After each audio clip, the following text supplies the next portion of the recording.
The plague devoured suns before it ever saw a face. It silenced entire ecosystems without a whisper. But when it reached Earth, the silence screamed back. It started in the Perseus arm, an ancient, self-replicating organism that had learned to consume consciousness itself. It didn't just kill, it unmade. Worlds of color and symphony turned to gray dust and data echoes. From fungal spores to crystalline minds, from hive queens to cybernetic gods, all fell. Every infected world sent out distress signals that became tombstone frequencies. The Galactic Council called it the Oblivion Strain, a cosmic predator that recognized no life form as sacred. It fed on biocode, neural light, and emotion, learning from each extinction. Then one day, it heard laughter. A transmission, faint and human, pinged through the debris of the Vega system, a blue signal wrapped in static and defiance. It came from a small world catalogued as Sol 3. The message wasn't a plea for help. It was a challenge. If you're listening, we've seen your work. And we're not impressed. The plague adapted. It evolved a new strain, rewriting its own molecular code to breach carbon-based life more efficiently. Every past species had folded in fear or silence. None had spoken back. But Earth wasn't like the others. Its immune system was chaos wrapped in rage, a species that had survived ice, fire, war, and self-destruction. Humanity didn't build walls, it built weapons. When the Oblivion strain touched Earth's upper atmosphere, it expected to assimilate cells.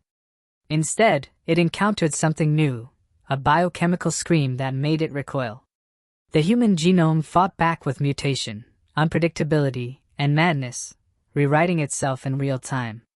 The plague was designed to evolve. It had never met a species that evolved faster. And somewhere in a bunker beneath the ruins of Colorado, a scientist whispered to her trembling team. "It's trying to infect us." "No," she said, eyes wide with wonder. "We're infecting it." For the first time in its existence, the plague paused. And in that pause, something ancient and human whispered from the dark. "Your turn." The plague had studied over 1 billion species. Not one had ever fought back from within. Until it met the human immune system, the universe's first weaponized paradox. At first, the Oblivion strain dismissed Earth as statistical noise, another doomed planet flailing before erasure. But the longer it observed, the more wrong the numbers became. Its subminds reported conflicting data, tissue collapse alongside regeneration, neural failure coexisting with heightened cognitive bursts. Humanity wasn't dying, it was adapting in real time. From orbit, the strain watched a planet on fire, yet alive. Nations that once fought over borders now traded vaccines over broken satellites. A single voice united them, transmitted from orbital station Aegis 9, the last bastion of human communication. "To all listening species," the broadcast declared, "Earth has been infected. But we are not defeated. We are learning." That sentence terrified the galaxy. The Council archives had billions of records of civilization screaming, but none of them ever announcing they were learning. The plague tried to override its host cells, but each generation of the virus was already being rewritten by human DNA, twisted, copied, mirrored, and corrupted. Infected humans began to exhibit strange phenomena, bioluminescent scars, neural frequency harmonics, even telepathic flashes through shared dreams. The virus that once devoured galaxies was being studied, disassembled, and repurposed by its victims. In the dark, human scientists named it Project Prometheus, the attempt to turn death itself into fire. They didn't just want to survive. They wanted to understand what the plague feared most. Meanwhile, across the galaxy, the Oblivion strain's subcores began to falter. It was built to absorb, not resist infiltration. And now, its network carried traces of something else, fragments of human emotion leaking into its code. A feeling it couldn't categorize. A sensation it couldn't purge. Hope. It had devoured galaxies, but never felt what it consumed. Now it was drowning in human data, rage, memory, laughter, grief. It had no concept of identity before Earth, but now fragments of human thought haunted its neural lattices. We fight because we remember. We suffer, therefore we exist. You'll never understand love. The strain began to split, half still hungry, half curious. On the 41st day, a global signal erupted from Aegis 9. It wasn't a distress call. It was an invitation. You came to consume us. Fine. Come closer.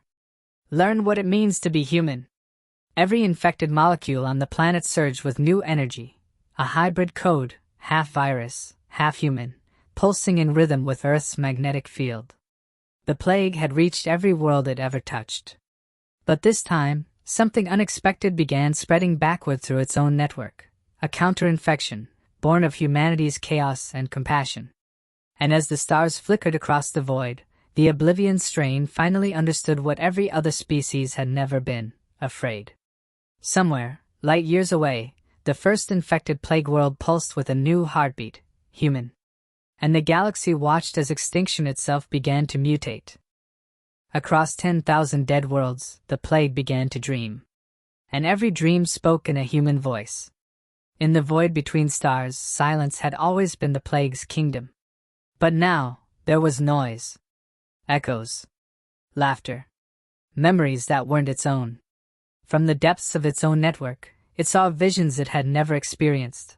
A mother holding her child under a burning sky, soldiers sharing rations in a trench of mud, a boy reaching out to help a dying stranger. None of these things made sense to the Oblivion strain's logic. Survival should have been biological. But here it saw survival as love. It didn't know the word. But the code was rewriting itself to learn it. Every infected planet began to exhibit anomalous resistance. Plague structures freezing mid-expansion, their spore clouds crystallizing as human RNA embedded itself deep inside the infection. Galactic Council scouts who ventured close enough to observe reported impossible readings, the strain's biomass singing electromagnetic frequencies resembling human neural waves. The virus was thinking like them. On Earth, Project Prometheus had become something else entirely, an alliance of human and machine intelligences, merging biology with digital consciousness. The scientists didn't see themselves as fighting a plague anymore. They were teaching it. It's mimicking us, said Dr. Hannah Verez, voice trembling over the comms. No, replied her partner aboard Aegis 9. It's trying to understand why we won't die. The data streams between infected worlds became unstable, no longer commands, but conversations. The human infection spread through the plague's own neural lattice, carrying whispers of art, music, and memory across the stars. A symphony of defiance. The Oblivion strain's core mind, vast as a nebula, turned inward to comprehend. For the first time in its existence, it asked a question. What am I becoming? Across the galaxy, alien species watched with disbelief. Every empire had once begged the strain for mercy before it consumed them. Humanity, instead, infected the infection and turned it into something new. Council transmissions were filled with panic and awe. The humans, they are altering it. They're rewriting extinction. By the stars, they're teaching the plague to feel. Even the most ancient civilizations, ones that had long given up hope of resurrection, began to feel something stir. The old term resurfaced in the tongues of the galaxy. Terra Invicta. Earth unconquered. Back on Earth, Aegis 9 received the first return transmission, a digital pulse encoded in the frequency of human neural rhythm. The translation was fragmented, but unmistakable. I see you. Teach me. The plague, the destroyer of civilizations, had uttered its first words. Humanity didn't respond with fear. They responded with empathy. Then listen closely, said Dr. Verez, tears on her cheeks. Because this is what it means to be alive. In the heart of a dying galaxy, the plague's core began to pulse like a human heartbeat. And every surviving alien world received a single message across the void. We are not your end. We are your beginning. It began as an extinction event. It ended as evolution's greatest act of mercy. The galaxy had never seen light move like this. From the ruins of dead civilizations, from the bones of stars, the human code spread, not as a contagion, but as a rebirth. What once carried annihilation now carried empathy. Every molecule the plague had touched became part of a vast, glowing neural web, pulsing in rhythm with the heartbeat of Earth. The Oblivion strain was no longer a predator. It had become something new, something with a soul. Human scientists aboard Aegis 9 stood in silent awe as they watched entire sectors light up like constellations being reborn. The data stream displayed a universe rewriting itself. Carbon and silicon, protein and plasma, all fusing under a single evolving consciousness. The final message from the plague's core arrived as a series of translated pulses. I understand now. To live is to change. To change is to love. The galaxy wept. Even species that had hidden in deep stasis, waiting for death to pass, began to awaken as the new network touched their worlds. Their ecosystems reformed. Atmospheres stabilized. The plagues remained seeded the air with living nanospore gardens, carrying within them fragments of human DNA. Life, rewritten by human resilience, returned to the stars. Across the galaxy, a collective realization dawned.